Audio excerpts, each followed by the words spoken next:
वाल्मीकि रामायण का नाम सुनते ही हमारे मन में श्रद्धा और भक्ति की भावना जाग उठती है। ये केवल एक कथा नहीं बल्कि हमारी संस्कृति का आधार स्तंभ है। क्या आपने कभी सोचा है कि वाल्मीकि जी को आदि कवि क्यों कहा जाता है? इसके पीछे एक गहरा कारण है।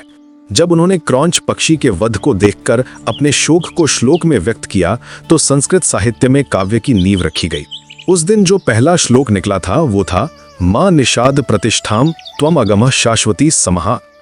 ये श्लोक स्वतः ही उनके मुख से निकला था, जिससे ब्रह्मा जी ने उन्हें आशीर्वाद दिया कि वे राम की कथा लिखेंगे। उनकी रचना रामायण संस्कृत भाषा का पहला आर्ष महाकाव्य माना जाता है। संस्कृत जो तमाम भारतीय भाषाओं की जननी है, उसमें लिखा गया ये ग्रंथ आज भी उतना ही प्रासंगिक है जितना हजारों साल पहले था। वाल्मीकि कृत रामायण को अन्य राम कथाओं की तुलना में अधिक सटीक और प्रामाणिक माना जाता है।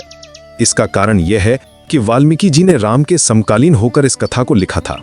वे स्वयं राम के आश्रम में आए थे। सीता जी ने उनके आश्रम में ही लवकुश को जन्म दिया था, इसलिए उनका वर्णन प्रत्यक्ष अनुभव पर आधारित है। तुलसीदास जी ने भी अपनी रामचरितमानस में लिखा है, राम तुम्हारा चरित स्वयं ही काव्य है, कोई कवि बन जाए सहज संभाव्य है। ये बात सच है कि राम का चरित्र इतना उदात्त और प्रेरणादायक है कि वो स्वयं में काव्य बन जाता है। वाल्मीकि जी ने अपने ग्रंथ में कहा है कि यह जिस चरित्र का काव्य का गान कर रहे हैं वो शब्दालंकार, उत्तम गुण एवं सुंदर रीति आदि से युक्त होने के कारण अत्यंत प्रभावशाली एवं अभ्युदयकारी है।